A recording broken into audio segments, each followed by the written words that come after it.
Você com certeza cometeu alguns erros em sua vida, não é mesmo? Talvez você tenha deixado seu iPhone novinho em folha cair de um avião. Ou talvez pisou no acelerador ao invés do freio. Mas não importa o que você tenha feito, sempre pode ser pior. E também muito mais caro. Você poderia ter explodido acidentalmente 2 aeronaves multimilionárias, enviando um foguete de bilhões de dólares para sua destruição, ou afundando um navio em uma das rotas marítimas mais movimentadas do mundo. De repente seus erros não parecem tão ruins assim, não é mesmo? Então prepare-se para se sentir ainda melhor com os seus erros, porque agora vamos dar uma olhada em alguns dos erros mais caros de toda a história.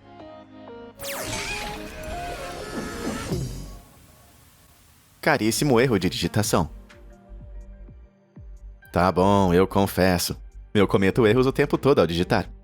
Mas nenhum dos meus textos ou posts com erros ortográficos embaraçosos poderia chegar perto do erro que o vendedor do eBay, Collector Dan, cometeu em 2007. Ele listou uma cerveja chamada House Ops Arctic Ale em um leilão ainda com a rolha intacta, que veio acompanhada com uma nota laminada. Essa nota, que remonta a 1919, explicava que a garrafa fazia parte de uma coleção muito limitada, que havia sido fabricada especificamente para uma viagem polar em 1852. Isso a certificou como um item valioso e incrivelmente raro, valendo centenas de milhares de dólares para qualquer cervejeiro ávido ou especialista em cerveja por aí. Mas, infelizmente, Collector Dan cometeu um grande erro. Ele esqueceu de colocar o segundo P ao listar o nome da cerveja. Isso foi um bom tempo antes da maioria dos sites retornarem resultados para pesquisas com erros ortográficos. Então a cerveja recebeu 2 lances apenas. E no fim foi vendida para um comprador chamado Voodoo Score, em Oklahoma, por lamentáveis $304. Mas Voodoo Score com certeza não iria cometer o mesmo erro de Collector Dan. Ele relistou a cerveja menos de 2 meses depois, e com o nome escrito corretamente, a garrafa recebeu 157 lances em apenas 10 dias. Então a garrafa de cerveja foi vendida por incompreensíveis $503 mil. Caramba! Aposto que depois desse dia, Collector Dan nunca deixou de usar o corretor ortográfico. Combatente de incêndio. Você sabia que uma única munição de 20mm para um M61 Vulcan, um canhão rotativo encontrado em alguns caças, custa $27? Isso é realmente caro, mas não tão caro quanto o caos que uma única bala pode causar acidentalmente, como um mecânico da base aérea de Florêncio, na Bélgica, descobriu. Em 2018, esse mecânico estava trabalhando em um caça F-16 em um dos hangares da base, enquanto outro F-16 estava sendo reabastecido nas proximidades. Mas então, de alguma forma, eles acidentalmente dispararam um dos canhões Vulcan do caça. Os tiros atingiram o F-16 de reabastecimento, incendiando ele e danificando outro no processo. E apesar da rápida resposta dos bombeiros, essa aeronave de $18 milhões foi totalmente destruída. Somando os danos que também aconteceram no outro avião, é estimado que a destruição tenha ficado ao redor de uns $27 milhões. E tudo por causa de algumas balas. Ou será que não? Em declarações oficiais à imprensa, eles não falaram sobre uma falha de ignição acidental, apenas que um incêndio aconteceu na base, levando os 2 aviões. Mas as manchetes sugerem que a falha de ignição do mecanismo foi definitivamente a culpada por esse erro caríssimo. Mas o que você acha? Esse foi um acidente mecânico super caro? Ou a fonte do incêndio é tão embaraçosa que a Força Aérea Belga não quer que saibamos o que realmente aconteceu? Diz aí o que você pensa nos comentários abaixo. O Ever Given. A menos que você estivesse morando em uma caverna em 2021, é provável que tenha ouvido o nome Ever Given mencionado nas notícias. Esse gigante de uns 400 metros é um dos navios porta-containers mais longos do mundo, e é capaz de transportar mais de 20 mil containers por vez. Pra você ter uma ideia, esse negócio é mais comprido do que o próprio Empire State Building é alto. Menos a antena, é claro. Mais recentemente, em 23 de março de 2021, o Ever Given foi viajar pelo Canal de Suez, uma hidrovia egípcia essencial que funciona como um atalho para navios que viajam da Europa para o sul da Ásia. Sem isso, seria necessário percorrer toda a costa da África, adicionando mais ou menos uns 7.000 quilômetros à viagem do navio. Mas o único problema é que o canal é bem apertado, com mais ou menos 24 metros de profundidade e 213 metros de largura. E a última coisa que você gostaria é tentar conduzir um navio volumoso por esse pequeno canal durante más condições climáticas e ventos fortes. E foi precisamente isso que o capitão do Ever Given, Kishnan Cantavel, decidiu fazer. Subestimando o clima, o capitão rapidamente perdeu o controle do navio, que ficou irremediavelmente preso no canal. Mais de uma dúzia de rebocadores foram chamados para tentar tirar esse navio gigante da costa. Escavadeiras Komatsu e outros equipamentos dragaram mais de 28.317 metros cúbicos de areia ao redor do navio. E mesmo com tudo isso, ainda levou 6 dias e 7 horas para finalmente conseguir tirar o navio do lugar. E foi aí que o custo desse erro começou a acumular. O navio bloqueou mais de 400 milhões de dólares em mercadorias que passavam por ele a cada hora, que acabou somando a incríveis 31,5 bilhões de dólares em negociações perdidas. Além disso, o tribunal ordenou que os proprietários da embarcação pagassem 900 milhões de dólares em compensação. Então é mais ou menos 32 bilhões e 400 milhões de dólares ao todo. Autoridades do canal anunciaram mais tarde que o capitão Cantavel era o único responsável, mas aquela cara compensação de quase 1 bilhão de dólares caiu sobre os ombros de seus empregadores. Embora tenha sido um preço alto a pagar, o Ever Given compensou isso nas mídias sociais com alguns memes inestimáveis. Escândalo das raspadinhas. Roswell, no Novo México, é famosa por seus muitos avistamentos de OVNIs, mas em 2007 acabou sendo o lar de um erro incrivelmente caro, que estava realmente fora desse mundo. O gerente-geral da concessionária Honda de Roswell contratou uma empresa de marketing dos Correios para enviar 50 mil raspadinhas para moradores locais, com apenas um portador do bilhete sortudo recebendo um grande prêmio de $1.000.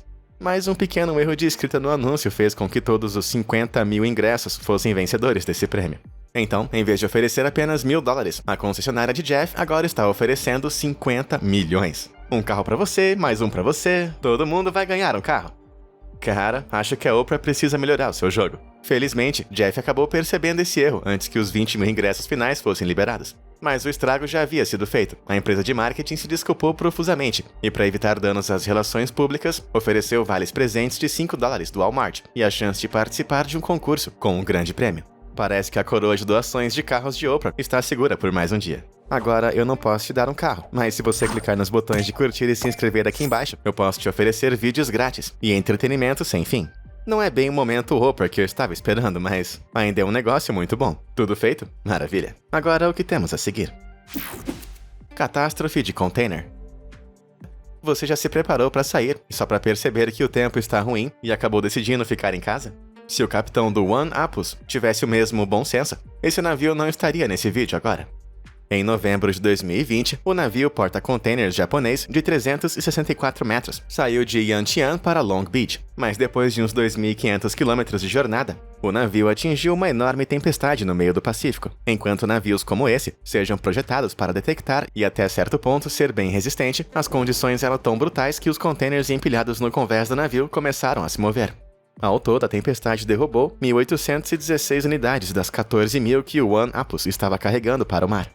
O capitão não teve escolha a não ser virar o navio e tentar atracar em Kobe. E quando conseguiu atracar, a extensão dos danos era simplesmente inacreditável. Vários containers foram esmagados, enquanto outros praticamente caíram do navio. Foi uma carnificina.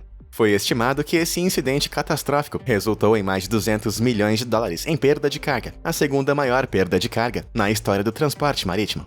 Enquanto uma investigação oficial ainda está em andamento, algumas teorias circulam na internet sobre a causa dessa terrível catástrofe. Alguns dizem que o capitão analisou os padrões climáticos e sabia que uma tempestade era iminente, mas decidiu arriscar porque estava com um cronograma apertado e apenas assumiu que não seria tão ruim. Outros especularam que ondas estranhas que ninguém poderia prever subiram até 15 metros de altura, que até mesmo navios grandes como esse não podem suportar. Portanto, tudo que as autoridades podem fazer é apenas dar um tchauzinho para esses 200 milhões de dólares que foram perdidos por mau tempo. Fukushima fatal. Lá em 2011, um terremoto de magnitude 9, que é o mais forte já registrado, atingiu o Japão, provocando um tsunami de mais ou menos 40 metros de altura. As ondas simplesmente destruíram a costa do Japão, exatamente o lugar onde Fukushima Daiichi construiu sua usina nuclear. Os sistemas da usina detectaram o terremoto e automaticamente desligaram os 3 reatores que estavam funcionando. Geradores a diesel de emergência foram ligados para manter os núcleos do reator resfriados, pois permaneceram muito quentes, mais de 538 graus Celsius, mesmo depois que a reação parou. Foi então que uma onda gigante de 14 metros atingiu Fukushima, inundando a usina e destruindo 31 dos 33 geradores de emergência, e como resultado, o ciclo de resfriamento simplesmente parou. Então as temperaturas nos reatores dispararam, atingindo mais de 2.760 graus Celsius, e provocando um colapso nuclear junto com uma série de explosões mortais de hidrogênio e petróleo. Durante os 6 dias que se seguiram, cerca de 980 petabecquerels de material radioativo contaminaram as áreas circundantes. Isso seria aproximadamente 18% do que o famoso colapso de Chernobyl divulgou. Inicialmente, isso foi visto como um acidente que ninguém poderia prever. E, no entanto, em 2015, foi revelado que cientistas alertaram os operadores da planta que isso poderia acontecer. Eles disseram que os geradores de reserva críticos foram construídos em áreas baixas e que corriam um risco de serem danificados por um grande tsunami. Mas os operadores da usina Tokyo Electric Power Co. ignorou esses avisos. Ao invés disso, eles favoreceram seus próprios dados internos defeituosos, que, segundo eles, dizia que tsunamis desse tamanho não existiam. Essa ignorância não apenas custou uma usina, que valia uns 2,2 bilhões, mas é a limpeza que realmente vai ser a parte mais difícil. Atualmente, estima-se que mesmo agora, mais de 10 anos após o colapso, vai levar mais de 30 anos e mais ou menos 76 bilhões de dólares em esforços de limpeza. É isso mesmo, 76 bilhões com B de bola. Acontece que remover combustível nuclear intacto, desmantelar reatores nucleares e descartar água altamente contaminada tem um custo incrivelmente alto. E que poderia ter sido evitado, se ao menos alguém ouvisse as pessoas que sabiam do que estavam falando. A ignorância sai cara. Indo à falência. Eu não posso fingir que entendo de mercado de ações. Eu sou apenas um youtuber, não um homem de negócios. No entanto, mesmo corretores profissionais às vezes erram no mercado. E não quero dizer vender com desconto ou qualquer outra terminologia. Às vezes é apenas um erro de escrita. Um erro muito, muito grande.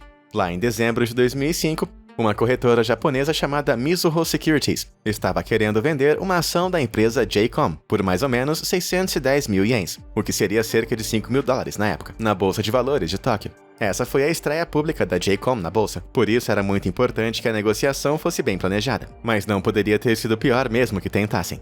De alguma forma, ao invés de listar uma ação a 610 mil ienes, foram listadas 610 mil ações, a 1 ien cada uma. Isso é menos que 1 centavo cada. Mesmo que o número de ações listadas fosse mais de 41 vezes o que a JCOM tinha disponível, a Bolsa de Valores processou o pedido de qualquer jeito. A Mizuho, percebendo o erro, tentou cancelar o pedido, mas a Bolsa de Valores não cancela transações assim, mesmo que estejam totalmente erradas. Felizmente, a bolsa não permitiu que as ações fossem vendidas por apenas 1 ien, mas foram todas vendidas por apenas 572 mil ienes, que é aproximadamente 4.767 dólares.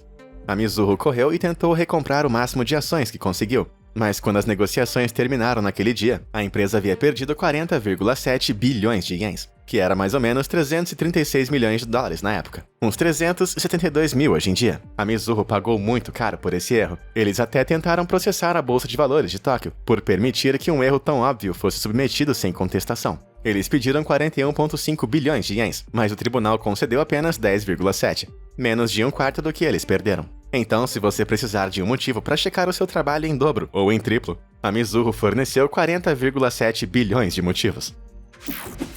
Millennium Tower.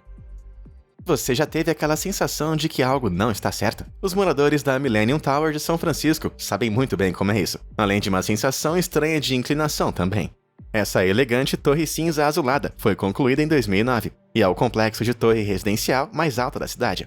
Os moradores rapidamente compraram mais de 100 milhões de dólares em condomínios de luxo, mas as coisas começaram a dar errado.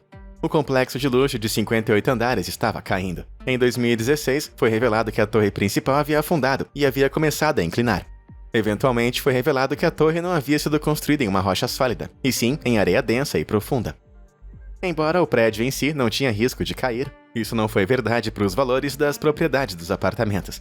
E os processos começaram. Os desenvolvedores culparam outras construções próximas, que danificaram o chão 2 anos depois de concluído. Eles removeram a água circundante, que deixou o canteiro de obras mais seguro, mas também comprimiu a areia densa e fez com que a Millennium Tower acabasse inclinando. Mas então foram descobertos documentos mostrando que o Departamento de Inspeção Predial da cidade sabia que havia uma chance disso acontecer e que mesmo assim deixou as pessoas se mudarem. Foi um escândalo enorme. Mas essa não foi a pior parte. Em 2018, o afundamento aumentou para 46 centímetros, inclinando 36 centímetros. Então, em 8 de setembro, os moradores começaram a ouvir barulhos estranhos e estalos. A pressão da inclinação começou a quebrar as janelas do prédio, e rachaduras estavam aparecendo nas pedras.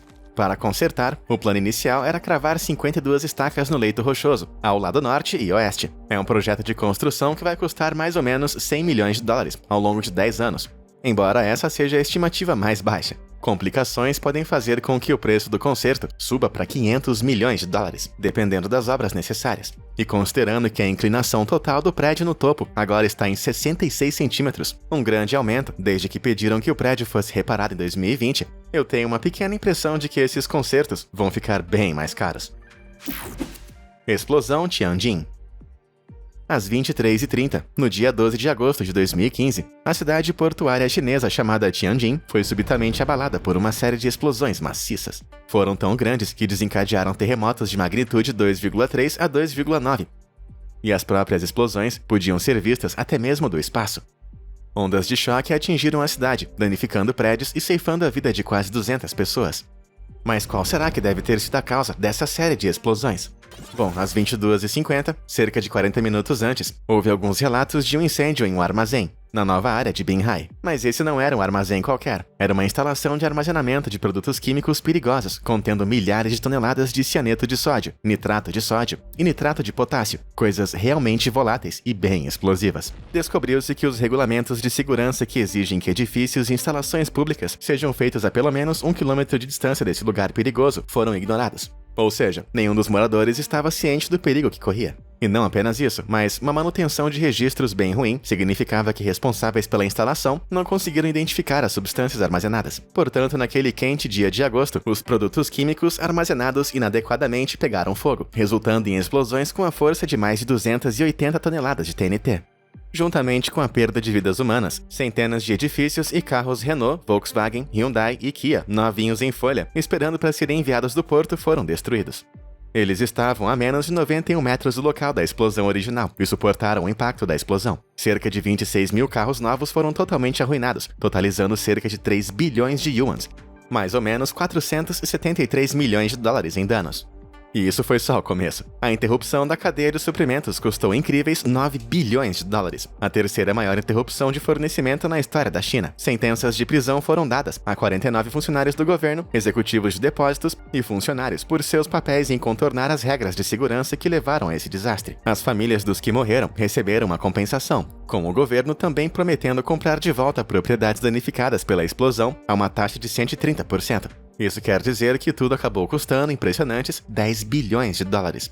Bom, eu não acho necessário dizer isso, mas se você estiver encarregado de explosivos, certifique-se de guardá-los com segurança. Explosão de Beirute. Você poderia pensar que após a devastação e o custo da explosão de Tianjin, ninguém na Terra seria estúpido bastante para cometer o mesmo erro de novo, não é? Não é? Vamos voltar para 2020 e seguir para Beirute, no Líbano.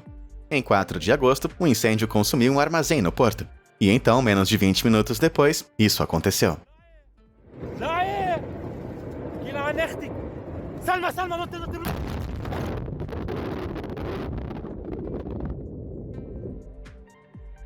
Por incrível que pareça, essa explosão foi quase 5 vezes maior do que a testemunhada em Tianjin, e acabou lançando uma onda de choque que abalou fisicamente todo o país do Líbano.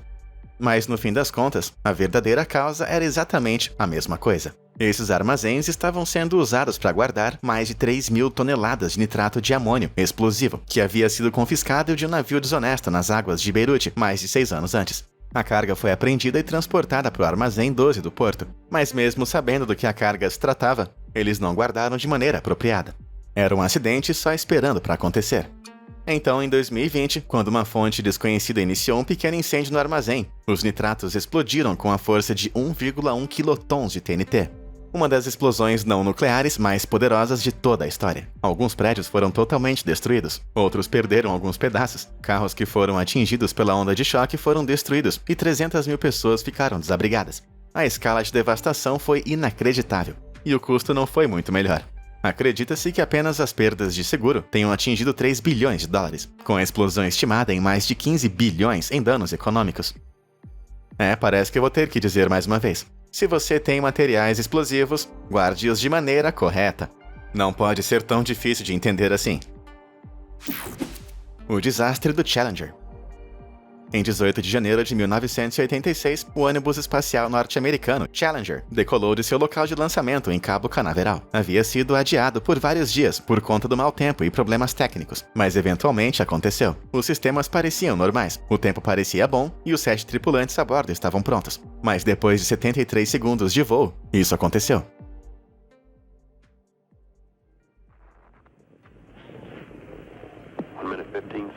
Velocity 2,900 feet per second, altitude 9 nautical miles, downrange distance 7 nautical miles. O ônibus espacial de repente se desfez em uma nuvem bifurcada de fumaça e detritos. E milhões de pessoas assistiram ao primeiro grande acidente de ônibus espacial da história humana, ao vivo na TV. Tragicamente, não houve sobreviventes, e as pessoas precisavam de respostas. Uma comissão especial foi criada para estabelecer o que deu errado, e a resposta chocou a todos.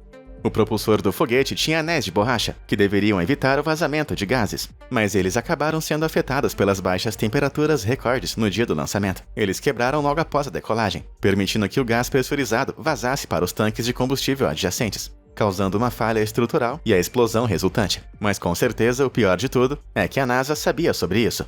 Alan McDonald, um engenheiro que trabalha como empreiteiro da NASA, recusou-se a aprovar o lançamento do foguete, pois estava preocupado com a capacidade desses anéis de trabalhar em temperaturas tão frias. Mas a NASA decidiu não escutar o aviso de McDonald, pois estavam sob pressão para lançar pelo menos 24 missões por ano. E prosseguiram com o lançamento mesmo assim. E, infelizmente, o custo desse erro não foi apenas as vidas desses tripulantes corajosos. O foguete Challenger custou mais ou menos 1 bilhão e 500 milhões para ser construído, em meados de 1970. O custo para substituir o Challenger, com todas as correções para muitas falhas de design que ele tinha, além de todos os equipamentos de bordo, chegou a mais de 3,2 bilhões de dólares. São 4 bilhões e 700 milhões ao todo. Caramba! Ajustado pela inflação, são aproximadamente 24 bilhões e meio hoje em dia. Acho que ele era muito cavalheiro para dizer qualquer coisa, mas aposto que Alan realmente queria dizer, eu avisei. O MV Tricolor. No dia 14 de dezembro de 2002, às 2 horas da madrugada, o MV Tricolor navegava pelo canal inglês. Esse colosso absoluto de 55 mil toneladas e 191 metros estava transportando 2.871 carros de luxo de Zeebrugge para o porto de Southampton. Atravessando o espesso nevoeiro estava outro navio menor, o Cariba, que viajava ao lado do Tricolor. Foi então que, de repente, o desastre aconteceu. O Cariba, sem aviso, virou bruscamente e acabou colidindo direto com o Tricolor. 30 minutos depois, o Cariba, ainda flutuando, mas bem danificado, milagrosamente chegou ao porto mais próximo. Mas, no entanto, o Tricolor, infelizmente, virou para bombordo, no raso canal inglês, e acabou afundando. Felizmente, todos os 24 tripulantes foram evacuados a tempo. Nenhuma vida foi perdida, mas cerca de 100 milhões de dólares em carros de luxo foram. Então, o que foi que aconteceu aqui? Bom, os dois navios estavam viajando para uma rota de navegação bem movimentada, quando um terceiro navio, o Clary, passou bem na frente.